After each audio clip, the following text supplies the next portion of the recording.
Hi guys, it's Eric. In my first video back on this channel, I talked about the fortune being in the follow-up. I told you that I would follow up with that video by making a separate video on the topic of following up, and so that's what you're about to see here. Today, I had the opportunity just about an hour and a half ago to receive a lead from one of my sources, and I did everything that I talk about in my giveaway, the Magic Hands, the speaker's blueprint for getting more gigs. And so I wanted to share with you what that looked like for me. About an hour and a half ago, I received a lead. The lead generator was Gig Salad. Now, Gig Salad is one of those marketplaces that puts event planners and speakers or entertainers. In this case, I'm an entertainer, a professional magician. Puts those two people together and the dance begins, right? But as I mentioned in my first video, the first thing you got to do is respond quickly. I was already under the 8 ball because I was driving in a dead zone and I didn't realize that the lead had come in almost a half an hour earlier. However, I followed up just like I always do and fired off my quick fire template that addressed the needs. In this particular case, it was a festival for a local community in Aurora, Colorado, 200 or 300 people in attendance. I simply hit the festival template. I put in the lead's first name because we're given that much, and I basically fired it off right away. Now, it says, I'm not going to give you a quote until we talk because I find that in most cases it goes way better if I have a connection with the event planner. So if you'd like to give me a call, here's my cell phone. And by golly, she called. So I took the call. I knew immediately who she was and what she was talking about because it was fresh on my mind. I had literally just sent the message probably 5 or 10 minutes prior to that. I started talking to her and I started asking the series of questions that I talk about in my Magic Hands handout. And here's the thing. This isn't a high-pressure sales environment. In fact, I'm okay if I'm not a good fit, but we need to discover whether or not I'm a good fit, and that's why I do what I do. I asked the questions, she gave the answers, and you could already sense that there was a good vibe. There was a good fit starting to form in that conversation. And then it swung around to, how much is this going to cost us? Rather than playing the game of how much do you have, I simply said, I'm willing to work within your budget as long as you can share what your budget is. In this case, the lead was so new and the event is still quite a ways away in July. She didn't know the total amount of the budget, but the questions I had asked gave me enough information with which I could make a ballpark guess. And I've been doing this for 38 years.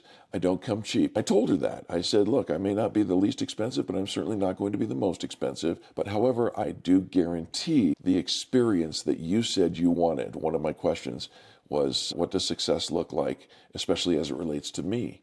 And she said, we want our guests to go, wow. We want our guests to be amazed and blown away and talk about it for days afterwards. And I said, what if we got them to talk about it for months afterwards?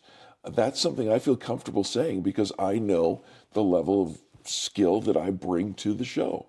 So we had that conversation, and I said, I'm willing to work within the budgetary constraints that you've got. And she didn't know exactly what that was. So I said, we could do it one of two ways. I can give you a flat rate based on the information that you've given me, or I can tell you that typically I make between this much and this much per expected guest. And since her range was between 200 and 300 people in attendance, I said, let's make it easy for you. Let's base the equation off the lower number, just in case not everybody shows up. That shows goodwill on my part, and she respected that. In fact, I think she was a little excited about that. And I asked her, this range that I've given you, does that fit within your expectations? And she says, you know, I think it does. I don't have the final details, and so I've got to talk to somebody else. And it's not that she's not the decision maker, but she's working in a homeowners association, and so there's a lot of decision makers. And so she said, "Can I get back to you?" And I said, "Of course, that's no problem." We recapped all the things we had talked about. After that phone call, I was 95% sure I was going to get the gig. I thanked her for her time. Elapsed time total, 7 minutes on the phone. We hung up, and the first thing that I did is I went back to Gig Salad and I hammered out a quick thank you. I said this, in fact, I'll read it to you right here. I said, "Thanks so much for the quick call. Just to recap what we've discussed for your July event, success looks like, wow, that was crazy. We talked about having a stationary zone versus working the crowd and me weaving in and out of people who are constantly moving. We talked about the location, the venue. We talked about whether or not there would be any electricity because that determines whether or not I'm going to bring an amplifier. She told me that there was going to be a band and it's an outdoor pavilion, so the band is probably going to take the pavilion and the power that goes with the pavilion. And that gives me an indication of I probably won't need my microphone or PA system. But that again tells me that I have some bargaining room, some negotiating room in my pricing if that becomes necessary. In this particular case, it wasn't necessary, but it gives me those things that I can talk about. And I fired off this letter. I said, "I'll say yes to your budget." That's actually in my response back to her, because she gave me a bottom line and said, "If we offered this, I know it's lower than you're expecting, but if we offered this, would that be workable?" And I said yes. So all of that went into my follow-up, and that follow-up took place 2 minutes after my phone call with her. And the reason I share this with you is because this is real life for me. I ended by saying it was a genuine pleasure speaking with you. I look forward to serving you and your HOA warmly, me. Right? That's how I end my letters. Is I always use instead of sincerely, I say warmly. It's just kind of a thing that I do. She wrote back immediately, thanking me once again, and the goodwill generated by that follow-up message will carry me for a long time.